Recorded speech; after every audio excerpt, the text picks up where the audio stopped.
Welcome to TaNaCh Talk. I'm your host, William Hall, broadcasting live out of Kingsland, Texas, USA, with another episode of A Rabbi Cross-Examines the New Testament with Rabbi Michael Skobac. Welcome back, Rabbi Skobac. How are you today? It is good to be here with you. You want to hear something really weird? And some people will call it just getting old, but I can't accept that yet, is that sometimes when I'm recording, because I'm in here so much recording with all these different people, you and I were on the phone for 15 minutes before the show, and I'm sitting here knowing it's you, and it's like right when I get ready to do the introduction, I always have that last minute hesitation, like make sure it's the right show, so I look at the screen and see whose face is on it. Oh yeah, Rabbi Skobac. Okay, let's go. That's so weird. Oh man, it might be getting old. I don't know. I don't accept that though. It's okay. Well, it beats the alternative. Yes, it does. Yes, it does. Yeah, better old than insane. That's for sure. Losing my marbles. Yeah, we don't want that. Okay, cool. So today, the Reaper on the white cloud. Man, this is getting stranger by the minute. But that's okay though. This is what we have to do. We've got to get strange with it, I guess, and say some things that people aren't used to hearing. So, well, I have to confess that as we were going through Paul's epistles and all these little tiny books in the Greek scriptures, I was secretly waiting until we would finally get to the book of Revelation, sort of like chomping at the bit. I was sort of like had a lot of high hopes and expectations. Guilty, me too. Now that we're here, I want to get out of this thing. Reminds me of a movie that was so pumped up you wanted to watch, and then you get there and it's like, what did I just pay for? Exactly. Even $4.99 was too much. I don't know if this is worth the price of admission. Right. That's funny. All right. They say the gospel is free, but I'm not sure of the book of Revelation. I think it's I don't know. It's oh my gosh, you're crazy.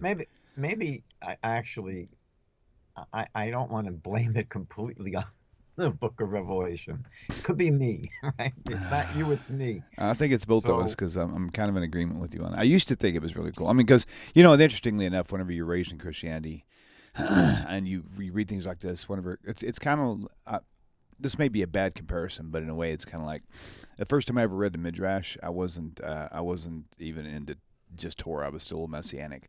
And I was thinking, this stuff is crazy. I can't believe people want to believe this stuff. And so, but the more I read it and study it, I'm thinking, well, this stuff actually makes sense, though, But looking back now at like where we're at now with Revelation, at first it was like that for me, but it was believe it out of complete ignorance and just, without having any expert, just trust in what it says. Don't alter the letter of Revelation, otherwise you'll be condemned. And I'm like, okay, fine, it must be true, right? And so, but now as time progresses and studies have progressed, and according to the Christians, I'm getting blinder as I get. Revelation doesn't make sense as much anymore. So, well, look, we don't need to be rocket scientists to see that, if you have 30 billion interpretations by Christians themselves who believe, they all believe that this is divinely inspired or the word of God, that's not a question for them. But, the question is, so what does it mean? Like, what in the world is going on here? And, again, as I mentioned previously, I don't feel so stupid sometimes, because I see that when I read through Christian commentaries, they have they all feel, very confident. I sometimes sort of chuckle when I read the comments to these videos that we're doing, because there are people who, they're so certain in terms of what these chapters mean. That like to them is like it's a no-brainer what it means, and but you have so many different interpretations by people who insist that it's so clear and obvious. It reminds me in the Gospels, whenever Jesus was talking to the disciples, and he was like, he was saying, you guys are so amazing because you guys get this, and then in the very next verse or two verses later, he goes, Don't you guys get it? Open your brains, open your eyes. It's like, how come you guys can't get it? I'll have to find that verse now that I said that and put it in the video description somewhere. But the same thing, same exact thing. Yeah. So anyway, we only have 6 chapters to go, and I think, or something like that. I'll be very happy when we get back to Mark. Right, right. And I'll be glad when we get through those because I'm still going to try to hijack you for the prophets, or maybe something along maybe the Jewish history as a whole. One show I'm trying to put together, and maybe I can get a couple of y'all to do the same thing, is to, and this could be a teaser for all you out there, is to get a show that really just discusses the like just an overview, maybe a 1 or 2 part show that literally just does a simple overview of the TaNaCh, like in how it began and who wrote next and which prophets were parallels, which ones were contemporaries, and what they were. But do it in a short enough package to where in a couple hours you could get a really good grasp on the entire TaNaCh on an elementary level, and I think that would be pretty amazing. Sounds good. Cool. So now you have your homework. All right. Okay. We'll All right. have a meeting. I'm going to pass this along to you. All right. So we haven't been together for 2 weeks. We missed last week because of Purim.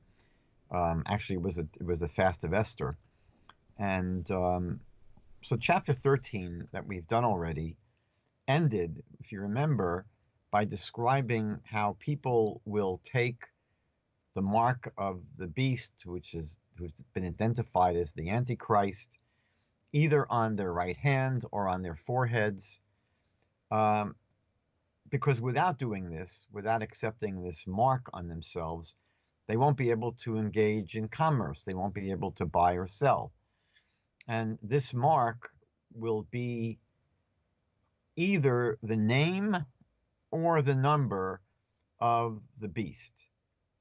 And again, who is the Antichrist? And the number will be according to various manuscripts, either 616 or 666. That's the more common understanding. And chapter 14 that we're doing now begins with John seeing the Lamb standing on Mount Zion, on Har Zion. And with him, with the Lamb, is going to be 144,000 who have his name, meaning the name of the Lamb, and the name of his father, the name of the Lamb's father, written on their foreheads.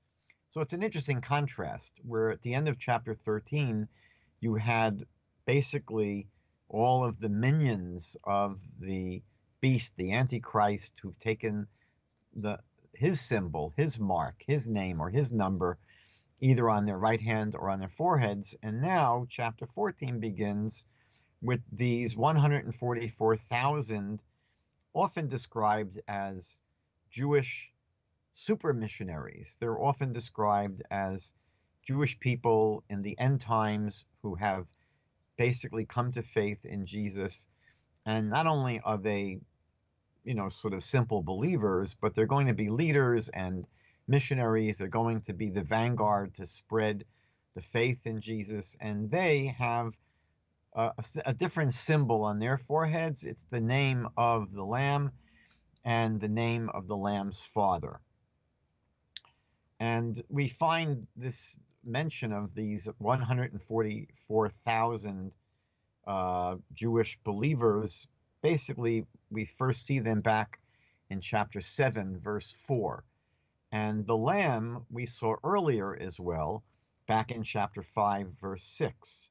Now, obviously, the Lamb here is understood by Christians to be Jesus, the slain Lamb, who was the Passover sacrifice, who takes on the sins of the world.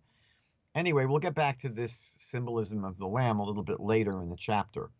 So John says in verse 2, "And I heard a voice from heaven like the sound of many waters, and like the sound of loud thunder. And the voice which I heard was like the sound of harpists playing on their harps." Now, some of the imagery here, as we've seen, really quite a bit of John's imagery is borrowed or lifted or whatever word you want to use, taken from the TaNaCh, from the Hebrew Scriptures. And here, some of the imagery in this verse is taken from the prophet Yechezkel, Ezekiel chapter 1, verse 24, where Ezekiel says, I also heard the sound of their wings, which was like the sound of abundant waters. And so John speaks about the sound he hears from heaven as having the sound of many waters, a very similar imagery.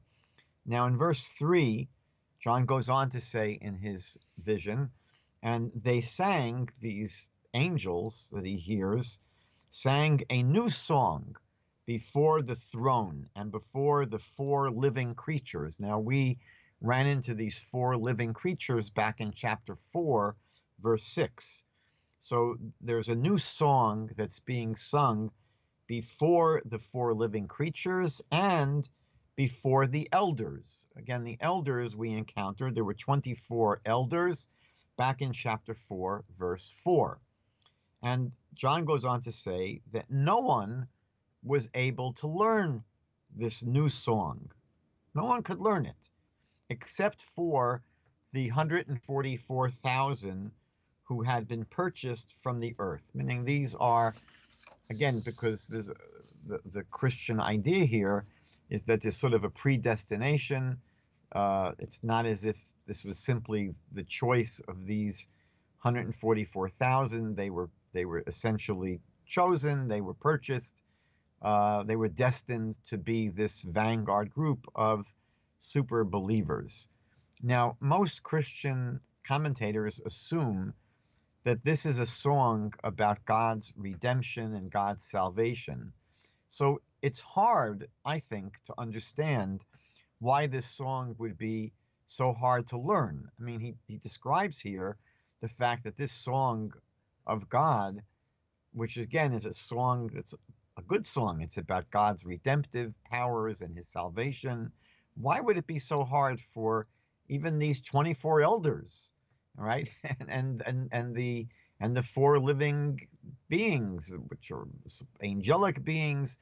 No one is able to learn this song for some reason, except for the 144,000 Jews who've come to faith in Jesus. Hard to understand. In verse 4, John says that these are the ones who have not been defiled with women. So here he's speaking of these 144,000 Jews who he says they've not been defiled by women and they have kept themselves chaste. And he says these are the ones who follow the Lamb wherever he goes. And these have been purchased from among men as first fruits to God and to the Lamb. So it's interesting. I mean, we've pointed this out countless times, but I'm not going to tire of it, that the writer here, again, distinguishes between God and Jesus. Again, if Jesus is the Lamb, right, the writer here is making it very clear that Jesus is not God, because he speaks about these 144,000 who are purchased as first fruits to God and to the Lamb. The Lamb is not God. The Lamb is other than God.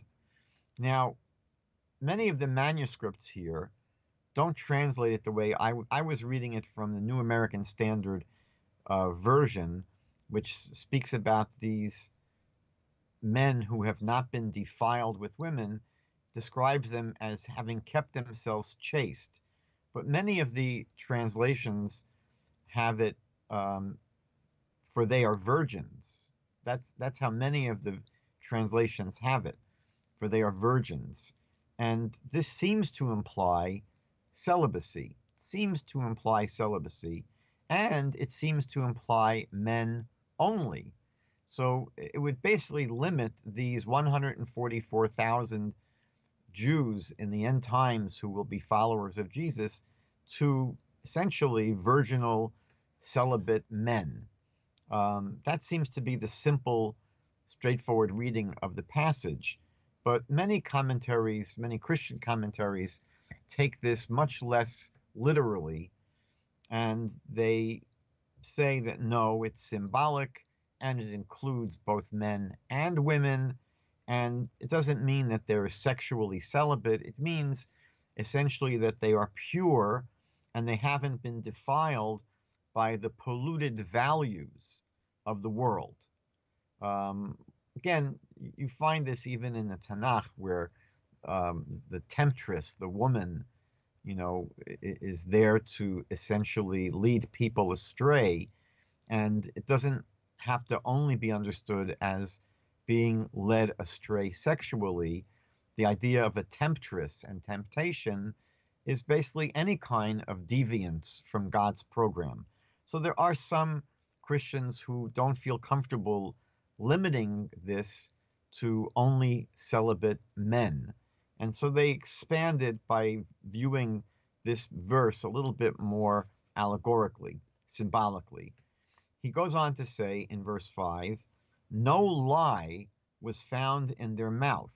They are blameless. So again, describing these 144,000, again, apparently Jews, because they're described earlier as being from the 12 tribes of Israel. It's interesting that it mentions here that no lie was found in their mouth. Now, many of the viewers here, many of the listeners, recognize this phrase from Isaiah chapter 53. It speaks about the servant of the Lord. We know that the 53rd chapter of Isaiah is the fourth of the four servant poems, the four poems about the servant of the Lord in the book of Isaiah. And in chapter 53, it speaks about the servant, and it says, nor was there any deceit in his mouth.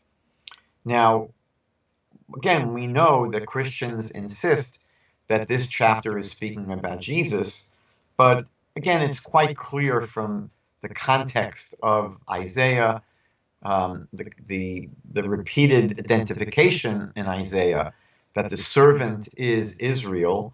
And we see here an example of this, that in the prophet Zephaniah, in Hebrew we say Zephaniah, so in Zephaniah chapter 3, verse 13, it speaks about the remnant of Israel. The remnant of Israel, this righteous end-time remnant of Israel. So Zephaniah writes that the remnant of Israel shall do no unrighteousness and speak no lies, neither shall a deceitful tongue be found in their mouth.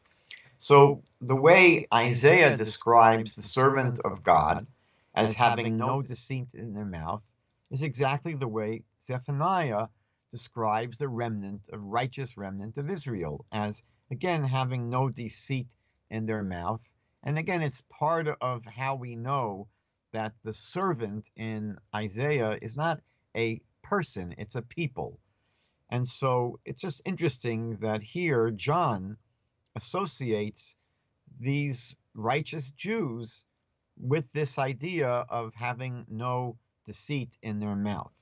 In verse 6, John goes on to say, and I saw another angel flying in mid-heaven, having an eternal gospel to preach to those who live on the earth, and to every nation and tribe and tongue and people. And obviously, the purpose of this preaching here is to turn the world from the beast, from serving the Satan and the Antichrist, and to turn the people towards God. That's the purpose of this preaching. And in verse 7, he goes on to say, and he said with a loud voice. By the way, you'll notice that a lot of the voices coming out that speak, that John hears, are loud voices. People are using their outdoor voices a lot. That's funny. In the book of Revelation. So in verse 7, John writes, and he said with a loud voice, fear God and give him glory.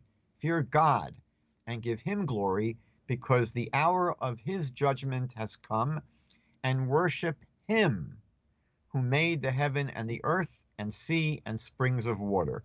So again, this is significant because it's saying here that worship is to be directed to the Creator. We just had a mention of the Lamb, of Jesus in the previous verses. There's nothing here about directing worship to Jesus. The worship is directed very clearly here to He who made the heavens and the earth, the sea and the springs of water, the Creator. And again, John himself distinguished between the Creator, God, and the Lamb and Jesus. In verse 8, John writes, "And another angel, a second one, followed, saying, Fallen, fallen is Babylon the great, she who was made all the nations drink of the wine of the passion of her immorality." Now, it's interesting that here John identifies this sort of end time villainous people as Babylon. And in the TaNaCh, the end time kingdom that is seen as the arch enemy, so to speak, the problem people in the end times, is not Babylon. Babylon was off the scene already. When you look at the prophetic imagery, the prophetic visions of the TaNaCh, and the descriptions of the kingdoms of the world that are going to take a place on the stage of history. So the kingdoms are described as Babylon, as Persia, as Greece, and as Rome. And essentially, those first three kingdoms have passed already. They're finished. They are done with. And in the TaNaCh, when we speak about the kingdom, the power in the world that's going to be present in the end times, it's going to be the last of these kingdoms, which is Rome. And for some reason, in Revelation here, Babylon is identified as this evil power, this evil nation that has to be contended with. In verse 9, he describes a third angel. He says, "And another angel, a third one, followed, saying with a loud voice," again, the outside loud voice, "If anyone worships the beast and his image and receives a mark on his forehead or upon his hand," he continues in verse 10, "he will also drink of the wine of the wrath of God, which is mixed in full strength in the cup of his anger. And he will be tormented with fire and brimstone in the presence of the holy angels, in the presence of the Lamb." Now, I just wanted to mention something that we've mentioned before. This is very vivid and dramatic portrayal of stuff that's going to be taking place in the end times. And it's just totally unlike any of the eschatological passages in the TaNaCh. Again, the TaNaCh has passages, has prophecy, which describes the end times and what's going to be going on and what's going to be happening. And you don't see anything in TaNaCh like what is being described here in Revelation. And that makes you wonder, why was it left out of TaNaCh if it's real? And it, again, would make me question what we're hearing here. If it's, they say, the old saying is, there are many new and wonderful things in the New Testament. The only problem is that whatever is new is not wonderful, and whatever is wonderful is not new. And so this is, again, a little bit jarring to the ear. A second question that we have to ask, and we've asked this before, is why is this considered Scripture? Why is what we're reading considered Scripture? If I was living at the time that this document began circulating, I mean, it didn't fall from a parchment out of heaven, right? This was something which was written by a human being, and it began circulating. And obviously, there are people who accepted it as part of the Bible. If I had seen this when it began circulating, Why would I assumed that this was coming from God? Why would I have assumed that this was the result of prophecy and not someone's imagination? I mean, what is it that establishes whether something is prophecy? What is the procedure for determining what is included in the canon? Meaning that there are two questions here. Number one, how do we know that someone is speaking prophetically? How do we know that someone is transmitting to us a message that was given to them by God? How do we know that their message comes from God? And secondly, how do we know whether or not that message should be included in the Bible? We know, according to Jewish teaching, that we had 1.2 million prophets. Obviously, not all of their teachings are included in the Bible. Otherwise, you'd need several transport trucks to carry your Bible around. So, this is an important question. Number one, how do we determine whether someone is a prophet? Clearly, it's not simply because they claim to be a prophet, because we know that every false prophet claims to be a prophet. So why in the world would anyone just assume that what we're reading here in Revelation is coming through divine revelation, through prophecy? How do we know? Who determines that? Now, those are rhetorical questions. The answer is very clear. It's given in the scriptures, in the Torah itself. The Torah itself speaks about true prophets, false prophets, and true prophets you had to listen to. False prophets, it was a capital offense. You could basically kill them. So who determines that? Who decides whether someone is a true prophet or a false prophet?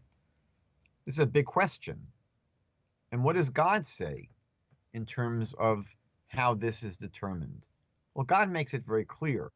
God tells us in the book of Deuteronomy, chapter 17, that if we ever have a question that involves,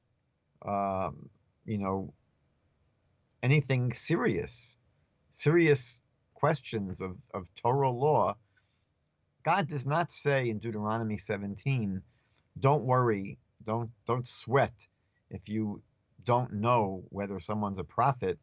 I'll let you know. I'll send you a memo from heaven. I will come down from heaven and reveal to you that this person is an actual prophet. No, God does not say that. God says you have to take the matter to the leading judges at the time, the leading judges, the leading sages, the leading Torah scholars, and they will tell you what to do. That's the mechanism that God set up. And so, again, we just have to bear in mind that the people that God appointed to make these kinds of determinations, which ultimately became the Jewish Supreme Court, the Sanhedrin, they didn't accept the author of Revelation here as a true prophet. As a matter of fact, we know that prophecy ended about 400 years at least, maybe even 500 years prior to this document. But even if prophecy existed back then, the gatekeepers for determining who is a true prophet didn't accept John or whoever wrote this book as a true prophet, and certainly did not deem it worth incorporating into the Bible. Again, from a TaNaCh point of view, the Bible is only the TaNaCh. Nothing else was accepted. Not Matthew, Mark, not Luke, not Mark, not John, not Acts, and not Revelation. In verse 11, John says, or the writer says, and the smoke of their torment goes up forever and ever. Now, this is describing basically eternal damnation, basically what you could call burning in hell forever. And the idea of eternal damnation is a major focus of Christian thought. I mean, it's a major, Christians speak about it all the time. And you find it in the Christian scriptures. You find it in Matthew chapter 25, verse 41. You find it in Mark chapter 9, verses 47 and 48. You find it elsewhere, and you find it throughout Christian history. This is a major idea about the bad guys are going to be burning in hell forever. This is something we do not find in the TaNaCh. We do not find the idea of eternal damnation, burning in hell forever in the TaNaCh. In verse 12, he writes, "Here is the perseverance of the saints who keep the commandments of God and their faith in Jesus." Now, this is very interesting. This would mean that the 144,000 super Christians who are Jews are fully Torah observant. It says that they keep the commandments of God. Now, to me, it's not hard to understand what the commandments of God are. They're the commandments found in the Torah. And so what it seems to be describing here are these 144,000 who not only have faith in Jesus, but they are fully observant of the commandments of God. And it's hard to square this with Paul's antinomianism, meaning Paul is not someone who is advocating the importance of observing every jot and tittle of the Torah law. What you find certainly in Christian society since the time of Paul is a total rejection of what they refer to as the ritual ceremonial laws of the Torah. Obviously, they have to accept the moral, ethical laws of the Torah. They don't reject things like don't kill, don't steal, don't rape, don't pillage. But the ceremonial laws have not been accepted by Christians for the most part for the past 2,000 years. Now, today, I find a very small group. I mean, it has been growing over the past 30 years, but we're talking about still a minuscule group of Messianic Jews today who do seek on some level to keep the Torah's commandments. They don't negate them, and they claim to be Torah observant. My experience, after having been going to conferences with them for many, many, many years, is that they fall very, very, very far short. Basically, they're essentially clueless when it comes to what it means to be Torah observant. And I've spoken to some of the most Torah observant Messianic Jews. And when I ask them a simple question like, do you observe the laws of Shatnez? The answer I always get is, what's that? And, this is not some mysterious rabbinic, law that's sort of only, available to people who've studied every page of the Talmud.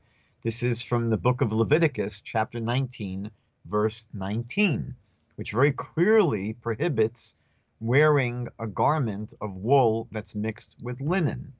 Any Orthodox Jew today, if you look at their suits, they've been checked. There are places, there are people who this is what they do. They check clothing to make sure there's no mixture of linen and wool. Orthodox Jews today have no difficulty following this law, but even the most Torah observant Messianic Jews do not observe laws like this and many other laws. So it's very hard to imagine what this means, that in the end times, you're going to have these super apostles, these super missionaries who are fully Torah observant in addition to having faith in Jesus. In verse 14, the writer says, "And I looked and behold, a white cloud, and sitting on the cloud was one like a son of man, having a golden crown on his head and a sharp sickle in his hand." Now, Christians, of course, understand that the slain lamb, who's mentioned earlier in this chapter, they see this is speaking about Jesus. And now Jesus is associated with this one like a son of man sitting on a white cloud with a golden crown on his head. And virtually all Christians associate this one like a son of man with the same character in the book of Daniel, chapter 7, verse 13. Now, that chapter in Daniel, like many chapters in Daniel, is very strange. It's a difficult vision to understand. And it's so difficult that even Daniel himself was troubled by it. Daniel was basically scratching his head. And fortunately for Daniel, an angel comes in chapter 7 to explain to him the meaning of the vision that he had. Now, this is pretty unusual.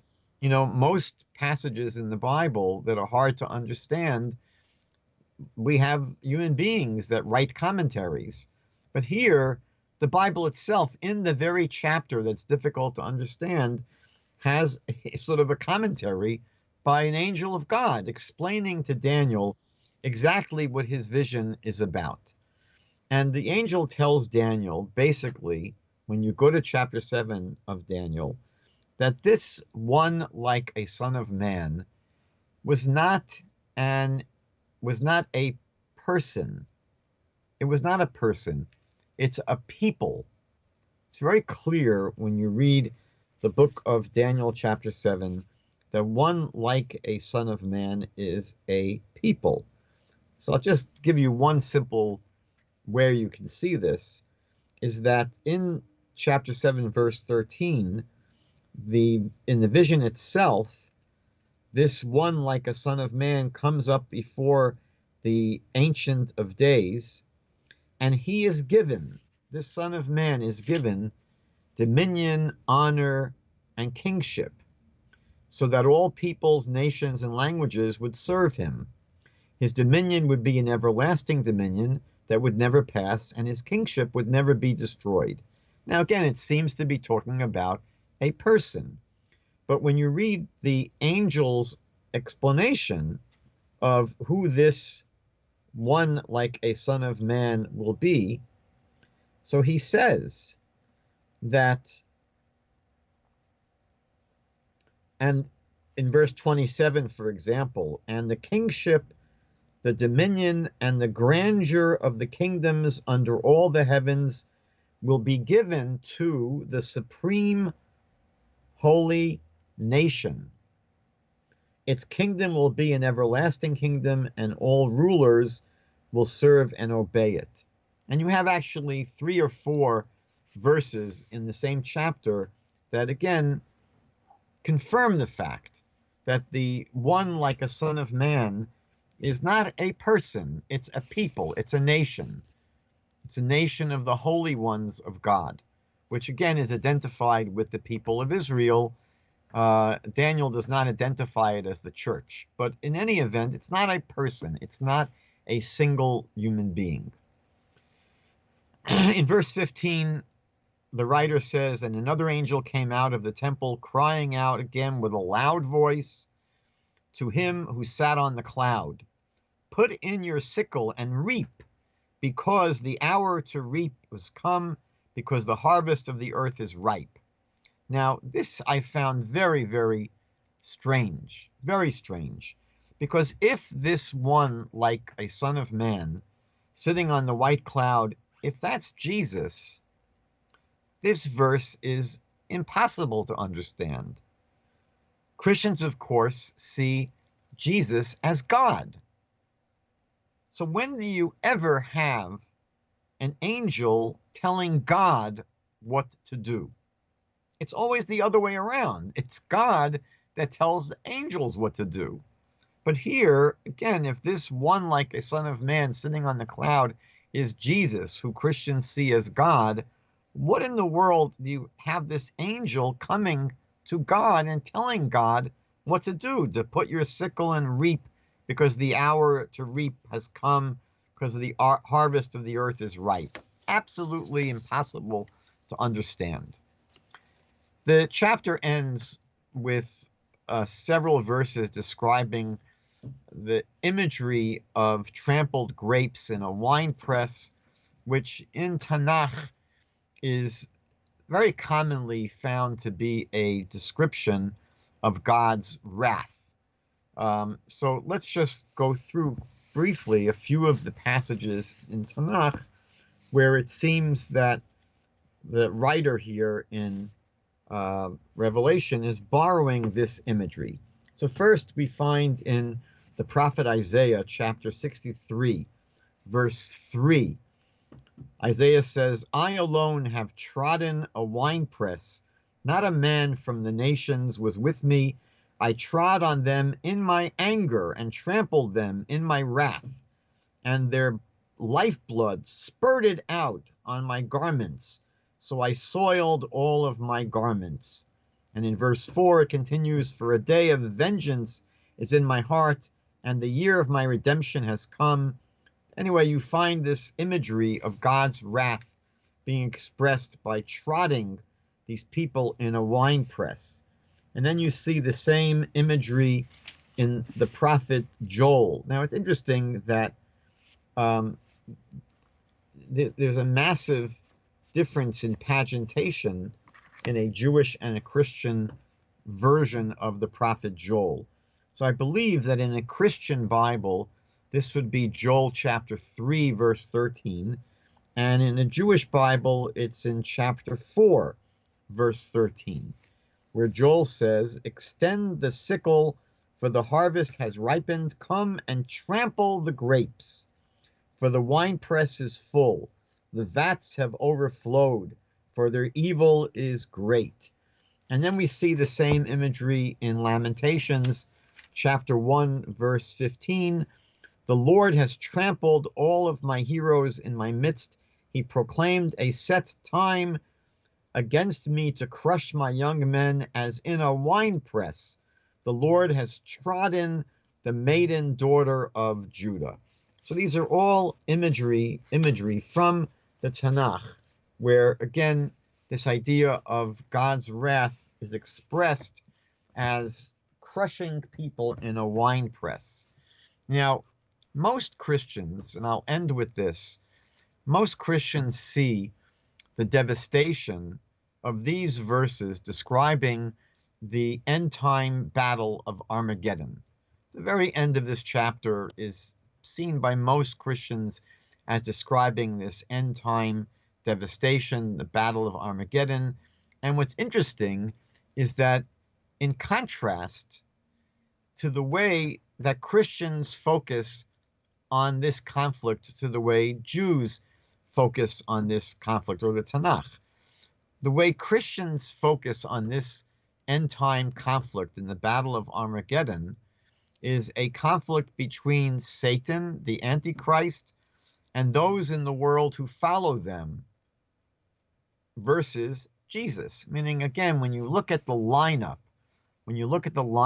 of what are the major forces in this end-time battle of Armageddon, it is essentially Jesus against the forces of the Antichrist and Satan, those who worship the Satan, those who worship the devil, against Jesus. In TaNaCh, the end-time wars are portrayed as the wicked forces of the world going up against Israel, God's chosen nation.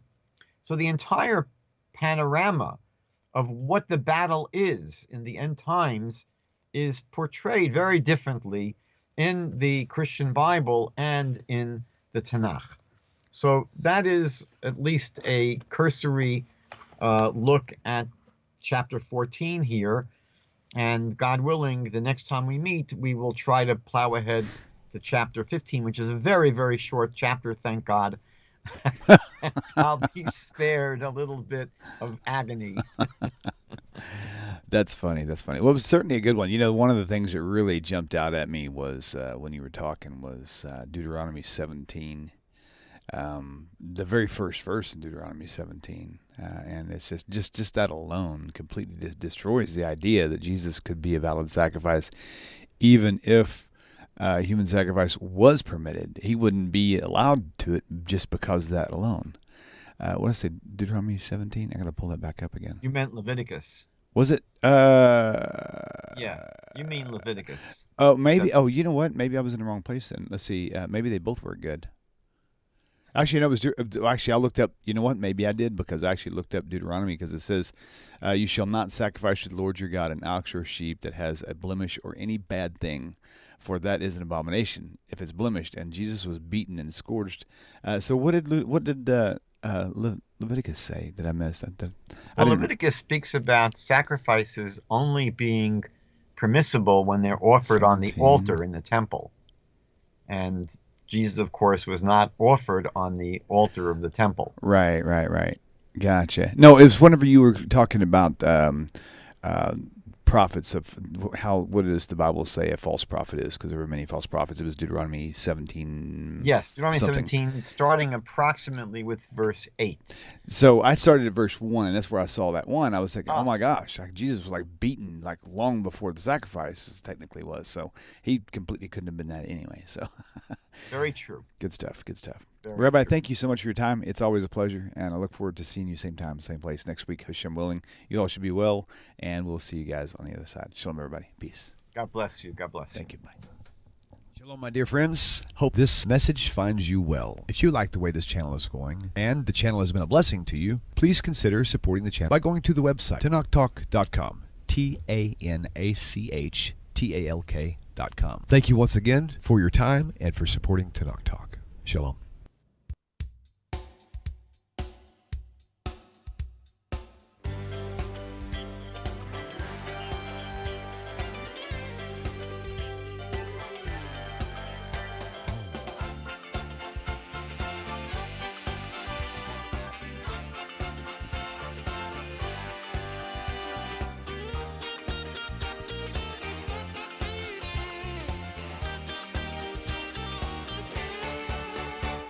אני אתה אתם תמיד תמיד כולם ביחד חשוב מכל חשוב והכרחי להיות ביחד איפוק זו העוצמה ויתור זו הגדולה השאיפה